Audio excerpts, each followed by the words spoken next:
안녕하세요. 뉴빌더 남경엽 대표입니다. 오늘은 저번 시간에 이어서 인테리어에 대한 공정 중에서 샤시에 대해서 한번 낱낱이 파헤쳐 볼 수 있도록 하겠습니다.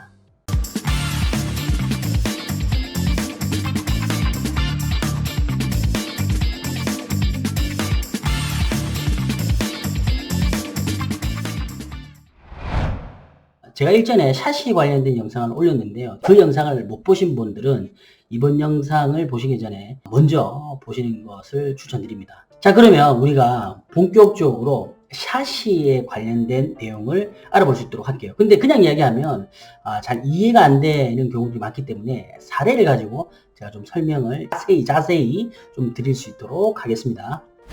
자, 이런 거죠. 1988년 7월, 대략 한 30년이 넘은 아파트입니다. 우리 이런 아파트 되게 많잖아요. 이런 아파트에서 샤시를 어떻게 하면 잘 교체할 수 있는지에 대한 것을 알아볼 수 있도록 할 텐데요. 샤시를 기본적으로 잘 교체를 하려면 세 가지 단계를 거칠 필요가 있습니다. 첫 번째, 사용 결정, 두 번째 견적 접수 및 업체 선정, 그리고 세 번째로 공사 및 현장 관리가 필요한데 그 중에서 먼저 사용 결정 단계부터 확인을 해볼 수 있도록 할게요. 자, 사용 결정이라고 하는 것은 뭐냐면요, 기본적으로 이 창을 내가 바꾸고 싶은데 어떻게 바꾸냐부터 확인을 한다는 얘기예요. 단순히 이야기하면 이런 거죠. 뭐냐면 그 샤시가 단창을 하느냐, 이중창을 하느냐, 그리고 이 샤시에 대해서 복충1을 하느냐 아니냐, 16mm를 하느냐, 23mm를 하느냐, 이런 부분들에 대한 걸 전체적으로 결정하는 것을 말합니다. 이걸 이제 자재스펙 결정이라고 하는 건데요. 지금 이제 사례를 가지고 이야기를 좀 하면, 자, 봅시다. 지금 보면요, 우리가 창호라고 봤을 때 여기 있는 요 창호, 여기가 이제 외부고 여기가 내부입니다. 내부와 외부 창호가 있는데 지금 보시는 이미지가 요런 이미지죠. 요런 창호 어떻습니까? 요런 창호.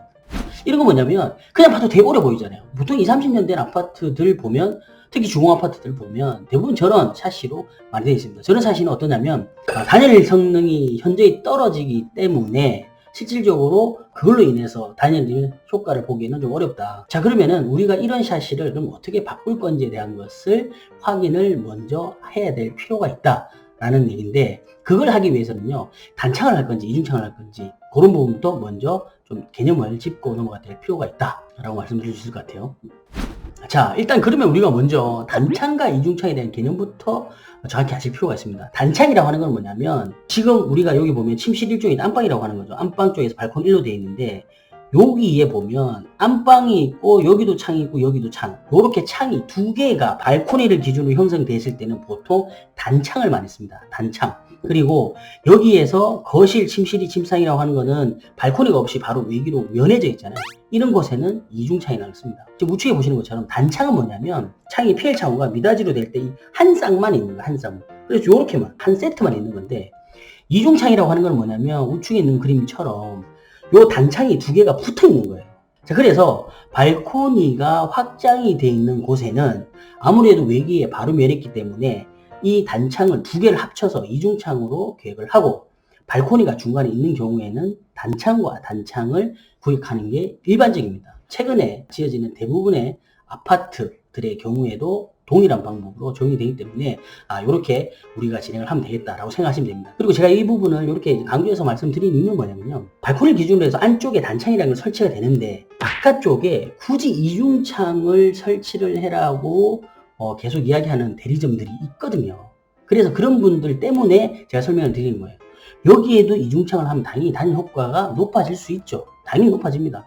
근데 그럼에도 불구하고 여기에 창이 있기 때문에 굳이 여기 이중창을 해서 비용적인 부분을 올릴 필요는 없기 때문에 이야기를 드리는 거예요. 자, 그리고 우리가 창을 구성하는 요소를 보면요, 문짝과 문틀 그리고 유리로 구성이 되어 있는데 지금 보시는 것처럼 우리가 창호로 이렇게 반으로 탁 자르잖아요. 단면으로 자르게 되면 이런 모양으로 나와요. 이게 뭐냐면 문틀 프로파일이라고 해서 문틀, 기본적으로 문틀 프레임 있죠. 프레임과 문짝으로 나눌 수가 있어요. 그래서 지금 여기 보시면은 1번, 2번, 3번, 4번으로 해서 제가 이렇게 내용을 적어놨는데, 보시면 1번에는 요 사이에 1번 자리에 1번 자리에는 오사이라고 해서 캡을 이렇게 씌웁니다. 이 캡이라고 하는 건 뭐냐면 2번 자리에 유리를 설치를 하는데 그 유리가 앞으로 넘어지지 않도록 이렇게 가이드 역할을 하는 캡을 씌우는데, 이걸 이제 현장용어로 오사이라고 표현을 많이 합니다. 그리고 2번에는 유리가 들어가고요. 3번 자리에는 뭐냐면 문짝이 올릴 수 있도록 레일이 원래 들어가요. 3번 자리 레일이. 그러니까 문틀과 문짝이 왔다 갔다 할 수 있게끔 레일이 들어가고요. 4번 같은 경우에는 여기에는 4번에는 뭐냐면 문틀이 휠 수가 있기 때문에 문틀 휨을 방지하기 위한 보강 철문이 들어갑니다. 그래서 실질적으로 이렇게 문짝과 문틀을 단면을 잘랐을 경우에는 이러한 구조로 만들어진다. 제가 이야기를 설명을 드리는 이유는 뭐냐면요. 기본적으로 단창과 이중창에 대한 사이즈가 달라요. 단창이라고 하는 거는 예를 들어서 이 두 개 중에서 그럼 요만큼만 있는 거예요. 요만큼만이 단창이 있는데 이 단창이 옆에 하나 더 있기 때문에 이만큼의 공간이 더 필요하다는 거예요. 그래서 보통은 어떻게 되냐면 단창에 대한 프로파일에 대한 사이즈가 보통 한 140mm 정도가 나오고, 물론 이중창일 경우에는 그 사이즈가 어떻게 되냐면 보통 240에서 250, 260 정도가 나와요. 자, 그런데 기본적으로 우리가요, 샤시 프레임도 중요하지만 무엇보다 중요한 것 중에 하나는 바로 유리입니다. 유리가 되게 중요한데요. 이런 얘기 되게 많아요.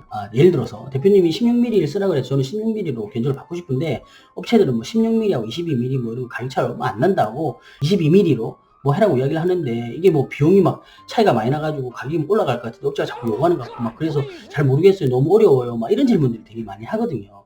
그래서 제가 16mm, 22mm, 24mm 이 부분에 대한 개념을 정확하게 말씀을 드릴게요. 보시면요, 제가 아까 앞쪽이 1988년도에 지어진 주택 기준으로 우리가 지금 이야기를 하고 있잖아요. 보니까 어떻게 됐습니까? 알루미늄 제가 단판 유리라고 했잖아요. 이 알루미늄 단판 유리가 프레임 자체도 알루미늄으로 해서 되게 얇은 거지만 유리 자체가 5mm나 6mm짜리 유리를 쓴다는 거예요. 그 유리 한 장만 쓰는 거예요. 한 장. 근데 요새는 이런 유리를 쓰지 않습니다. 왜? 단일 효과가 전혀 없거든요. 그렇기 때문에 어떤 유리를 쓰냐면 복축유리라는 걸 씁니다. 자, 여기 보시면 제가 16mm 복축유리가 있고 22mm 복축유리가 있습니다. 자, 그런데 16mm 복축유리라고 하는 거는 뭐냐면요, 5mm 단판유리와 5mm 단판유리 그리고 그 사이에 공기층이 들어가는데, 그게 16mm 기준으로 보면 5mm, 16mm 빼면 6mm 밖에 없잖아요.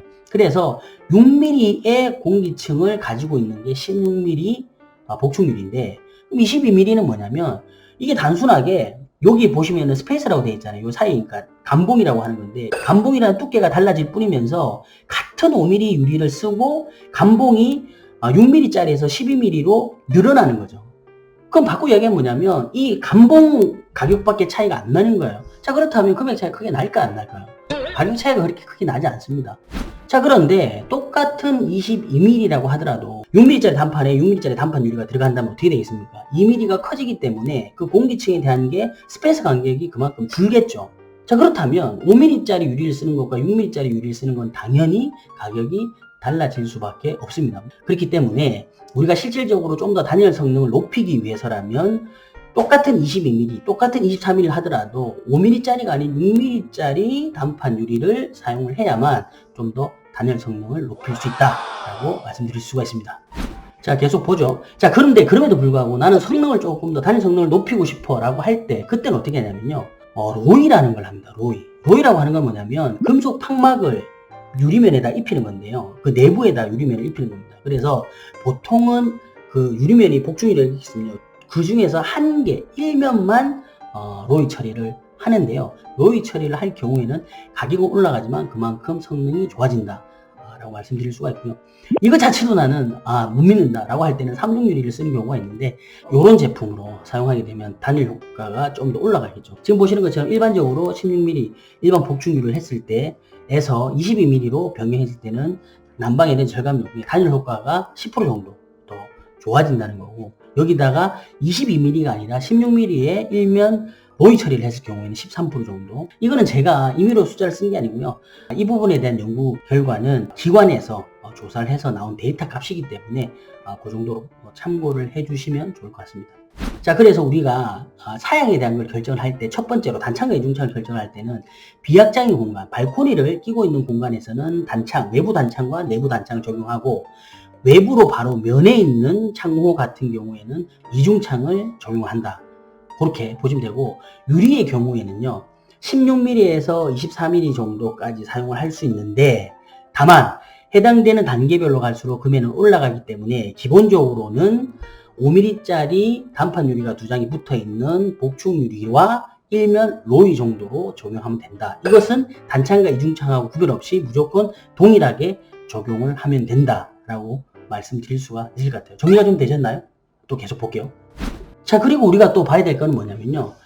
이 제품이 샤시가 랩핑을 하냐 안 하냐에 따라서 가격이 올라갑니다. 랩핑을 하느냐 안 하느냐는 무슨 차이가 있냐면요. 이 랩핑이라고 하는 거는 필름을 발라져 있는 걸 말하는데 그 필름을 안 한다고 하면 그냥 흰색 프레임 바로 입고를 하게 됩니다. 근데 그게 너무 보기 싫잖아요. 그래서 보통은 랩핑을 하는데 그 랩핑 컬러는 뭐냐면 메인 시트 컬러와 동일하게 맞추는 경우가 많습니다. 우리 목창호라고 문짝 문틀이죠. 그 문짝 문틀을 새 걸로 교체를 하던 또는 비용을 절감하기 위해서 필름 작업을 할 때 그 필름이 메인 필름이 될 수가 있어요. 그래서 그 메인 필름을 동일하게 샤시도 맞춘다. 그리고 하나를 더 한다라고 하면 뭐가 될까? 걸레바지가 됩니다. 걸레바지 컬러와 문짝 문틀의 컬러와 샤시 컬러를 보통 맞추는 게 일반적이거든요. 그렇게 적용할 수도 있다라는 거. 두 번째, 그리고 잠금 장치를 무엇으로 쓰느냐는 건데요. 잠금 장치가 지금 보시는 거 요 타입, 요 많이 보시죠. 이게 뭐냐면 클리센트 타입이라고 합니다. 클리센트는 그림처럼 후로 거는 거예요. 우리 옛날에 이런 거 많이 썼잖아요. 근데 요새는 뭐냐면 레버 핸들 자체가 이렇게 길게 나오면서 문이 닫혔을 때 자동으로 오토라킹이 되는 거예요. 오토라킹. 근데 우리가 이거 보면 이런 거 있잖아요. 뭐 이렇게 잠그는 장치 말고요. 이 레버를 반쯤 열었을 때는 전체가 열리고 위로 완전히 올렸을 때는 환기 개념의 플랩이 되는 이런 창들도 봤잖아요. 그런 것들은 시스템 창이라고 합니다. 시스템 창. 그런 게 아닌 것들은 일반적으로 그냥 피해 창호라고 한다. 그렇기 때문에 우리가 항상 업체들하고 이야기할 때는 여기에 제품에 대한 랩핑을 하는지 그리고 오토라킹 장치가 있는 제품인지 같이 확인해 주면 되고 플러스 하나 뭐냐면 방충망도 계기되어 있는지도 같이 확인해야 된다. 그 부분까지도 같이 확인을 해야만 정확하게 업체에 대한 금액을 검증할 수 있다라는 건데 그 부분에 대한 건 제가 좀 이따가 다시 한번 더 설명드릴 수 있도록 할게요. 자, 그런데 종류가 이렇게 되게 많잖아요. LG도 있고 뭐 KCC, 한화 브랜드가 되게 많은데 이런 질문들을 많이 하세요. 어떤 거 쓰면 됩니까? LG를 쓰고 싶은데 너무 비싸요. 그리고 뭐 영림이나 예림 거 쓰고 싶은데 가격대가 너무 차이가 좀 나서 이거 잘못된 제품이 아닙니까? 라고 여쭤보시는 분들이 많거든요. 일반적인 제품들을 보면 KS 기준을 만족을 하는데 그 이야기는 뭐냐면 국내에서 샤시라는 제품 만들 때의 기본적인 규격이나 요건을 만족을 한다는 거죠. 그렇기 때문에 그러한 제품들을 사용하더라도 큰 문제는 없다. 다만 그 기밀성이나 단일성에 대한 것들은 프로파일의 어떤 형태적인 부분과 어떤 디테일적인 요소들이 점점 올라가면서 가격들이 올라가는 거기 때문에 본인의 어떤 선호도 그리고 본인이 예산에 맞춰서 적정하게 선택할 필요가 있다라고 말씀을 좀 드릴 수 있을 것 같습니다. 근데 여기서 제가 굳이 이렇게 많이 등급을 나눈다. A등급, B등급, C등급 이거 순전히 그냥 제 기준이에요. 자, 여기 보면 A등급은 LG, 하나, KCC, 이건 그리고 B등급 도전, 윈체, 휴그리 그리고 C등급에서 영림, 제엔, 예림, 동양 뭐 이런 제품들이 있을 수 있고 이 밑에 등급으로는 뭐 예를 들어서 정말 약간 이름도 없는 브랜드. 근데 제가 아까도 말씀드린 것처럼 기본적으로 해당되는 제품이 정상적인 제품이라면 국내 KS에 대한 기준을 만족하기 때문에 다 써도 아무 상관없습니다. A등급에서도 보면 어떻게 LG가 유독 비싼 경우가 많습니다. 왜 그럴까요? LG 같은 경우는 거의 직영으로 대리점들을 운영을 합니다. 본사에서 직접 관리를 하기 때문에 비용적인 부분 단가가 낮추기가 조금 어려워요. 그렇다 보니까 아무래도 가격이 좀 세고요. 그리고 원래 또 네임 브랜드 자체가 되게 높잖아요. 그리고 지금 이제 LG 같은 경우는 상당히 고가의 제품들도 많이 나오거든요. 근데 그런 제품들 업체에다가 견적을 받잖아요. 그러면은 30평대만 되더라도 가격대가 상당히 많이 나오기도 합니다. 다시 한번 말씀드리지만 여기 있는 등급은 제 개인적인 정말 제 주관적인 기준으로 나눈 거니까 거기에 대해서 뭐 이야기하지 말아주세요. 자, 어떻습니까? 이번 영상도 좋았다면 댓글 많이 남겨주시고 좋아요, 구독 그리고 알람 설정까지 부탁드리면서 다음 시간엔 샷에 대해서 좀 더 알아볼 수 있도록 하겠습니다.